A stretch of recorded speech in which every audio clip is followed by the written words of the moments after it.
Tonight on the South Today, it's a chicken run. An animal rescue group carries out a mission in Dunedin to rehome some feathered friends. Alexandra is filled with people, floats and royalty as the town celebrates the return of the Blossom Festival. And Invercargill brick lovers build on the success of a popular TV show, showing off the city's Lego skills.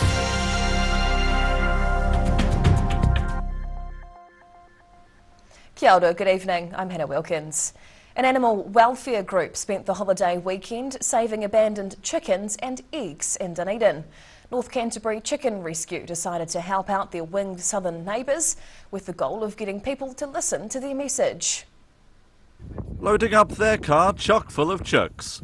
The North Canterbury Chicken Rescue Group spent their long weekend roaming around notorious chicken dump sites in Dunedin, removing abandoned chickens and their eggs from the city's public land. The four-person group aiming to save every bird they come across. Babies and the eggs do get to live. We're not going to do anything to them because it's not their fault that some person has dumped them off in a horrible circumstances living where they shouldn't be living. The volunteers bundled more than 100 chickens and eggs into their car over the weekend and say they're making sure each chook is happy and fed. And roosters will pretty much live with us at the rescue until we find them forever homes. Otherwise they'll just be spoiled rotten, lots of treats, lots of love and care, and just happily being chickens. The rescuers want potential owners to consider what they're getting into before they buy hens. And also think about it before you let your hens have babies, because 50% chance, half of those are going to be roosters, and what are you going to do with those roosters? And roosters are the most hardest things to rehome. The chickens getting a checkup before heading up to their new paddock in North Canterbury, with some waiting to be rehomed. In Dunedin, the South Today. The new intensive care unit at the current Dunedin hospital remains a difficult problem to solve. This recent tour of the unit shows beds and equipment are in the ward, but other parts of the facility are still far from complete. The second stage of the ICU will add 10 more beds to the ward, but delays are being caused by its ventilation system. Workers installed a modern air handling system which can't change the air regularly enough to meet requirements. The project is already 3 years late and likely to blow its $15 million budget. Te Whatu Ora South is hoping the unit will be ready for patients by next August. The 65th Alexandra Blossom Festival was held over the weekend, returning after a few years' absence. More than 18,000 people turned out for the popular Central Otago event, putting a smile on the face of organisers. Like blooms in springtime, the South did rise again. Good Central Otago weather greeted around 18,000 spectators who lined the main streets of Alexandra on Saturday, as the 65th Blossom Festival returned after a COVID hiatus. The weekend's events began on Friday with the round-the-clock race, followed by the Mardi Gras, which featured everything from do-si-doing fairies to hula-hooping spacewomen. Saturday's day in the park proved popular, with around 13,000 people going through the gates. Among the activities on offer was competitive gold panning, with the more daring able to test their stomachs on the Hurricane Thrill Ride. There was also entertainment for the crowd, with local guitarist George Hazlitt invited on stage to play with the Jordan Luck Band.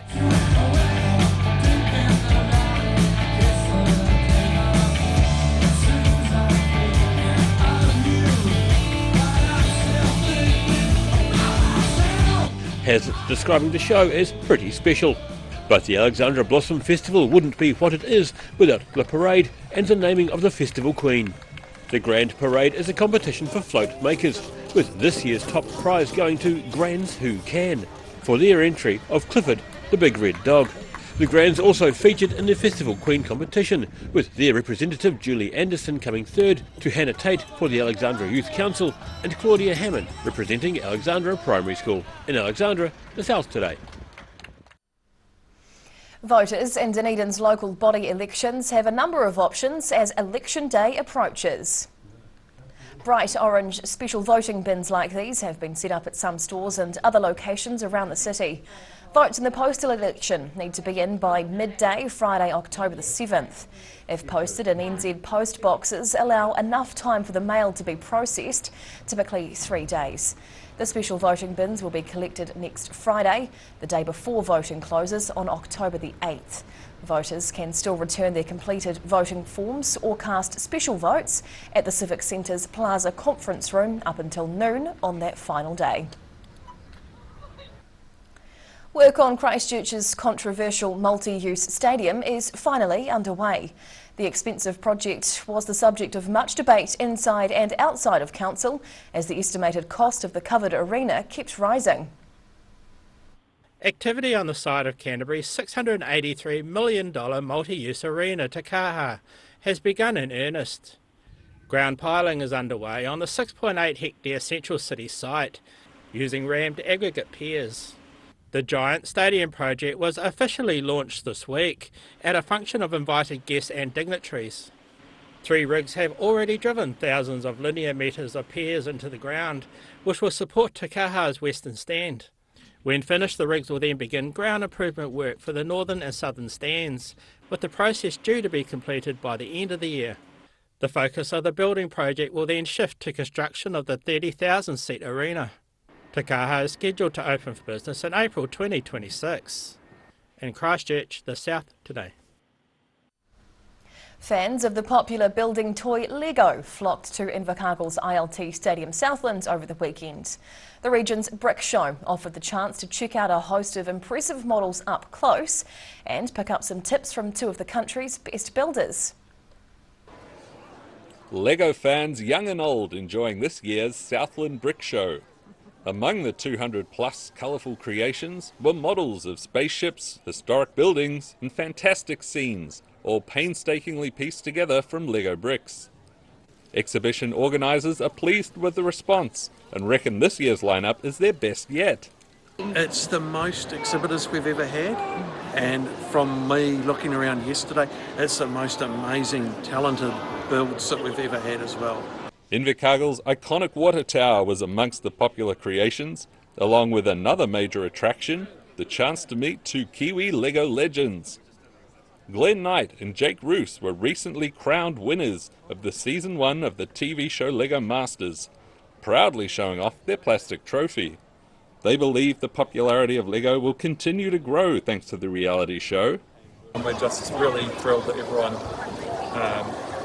enjoyed the stuff we created, and we hope it inspires them, and we're really keen to see what amazing things they've built too. Organisers say it can take hundreds of hours to complete a winning model, with many Southland exhibitors already planning next year's creations. In Invercargill, the South Today. Whakane, still to come on the South Today. The first female McLaren driver in the world is due back on home soil in Dunedin as her latest E-Series wraps up. And Wanaka became a spring hotspot for hundreds of kids over the weekend thanks to a huge sports festival.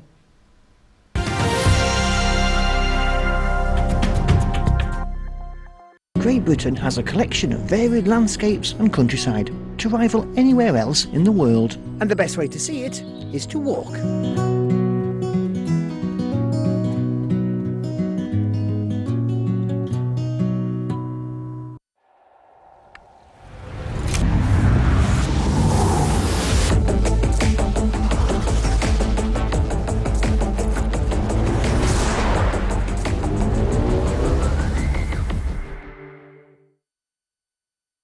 A poorly maintained heat pump can lose up to 35% of its output. The Mr. Heat Pump Cleaner team are experts. Their specially developed chemical wash is totally biodegradable. Call Mr. Heat Pump Cleaner and get the job done by the professionals.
Oh mate, I'm thinking about getting a new ute. Earth is a planet of extremes. Extreme places and extreme animals. But some animals are more extreme than others.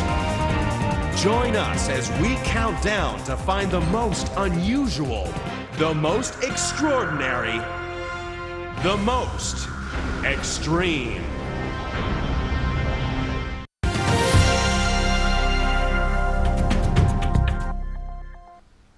Tēnā koe, welcome back.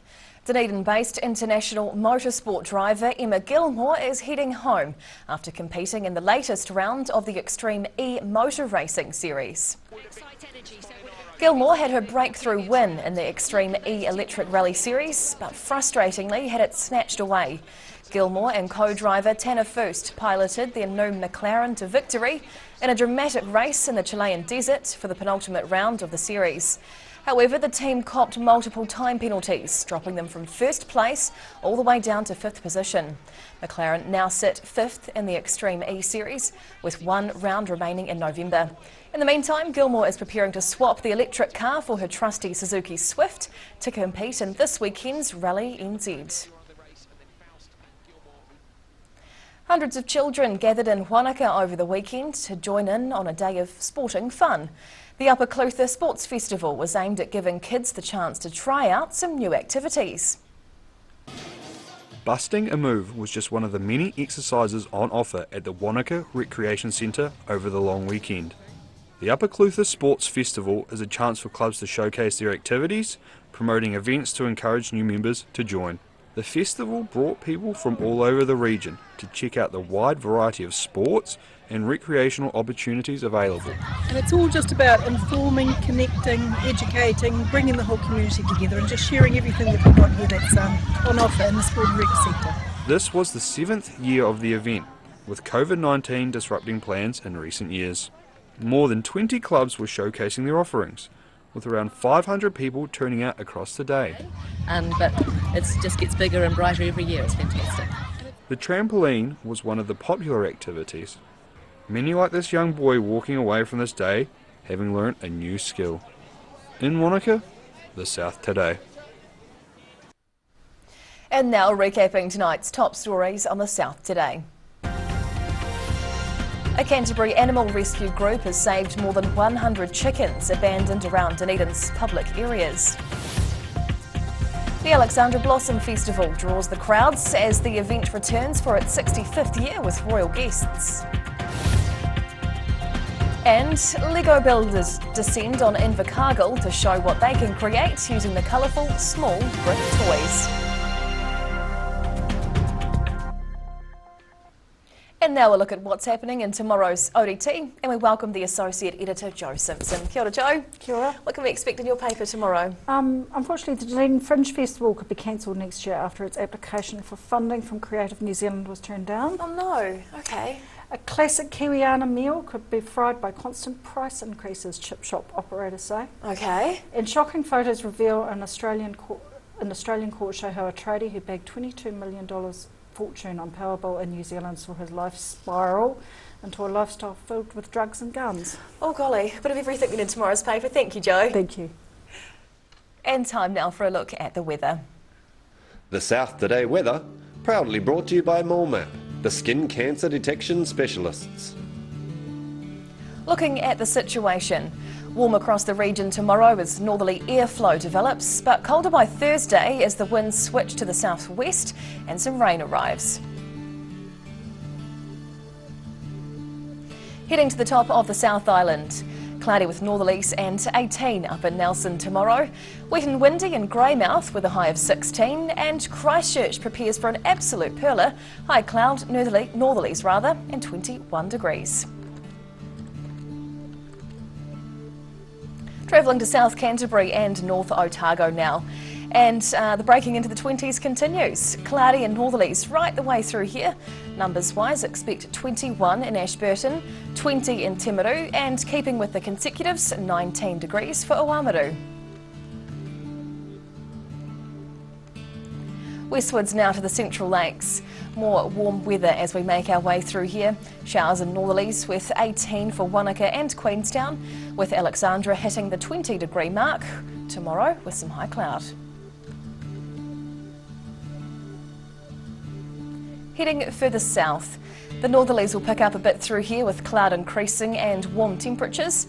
18 for Balclutha and Gore, and the Catlins just creeping ahead to 19 degrees as the high. Now down to the deep south. Cloudy with northerlies tonight in Invercargill with a low of 8 degrees. Thick high clouds with warm northerlies and late rain, the high 19 degrees. And into Thursday, well, it takes a bit of a turn. Wintry showers, possibly with hail, fresh gusty southerlies and a high of 9 degrees. And lastly, heading to Dunedin. Overcast tonight with a low of 10. Fine tomorrow with a mix of high cloud and sunshine throughout the day before rain overnight and a high of 18. Thursday comes with a dramatic shift, much like down south. It's looking overcast with rain and gusty southwesterlies, up to 12 degrees as the high.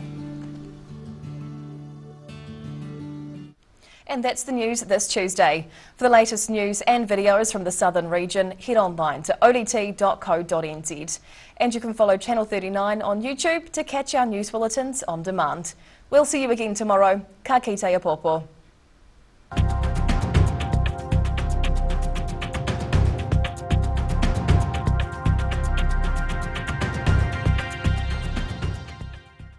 Public interest journalism funded through New Zealand On Air.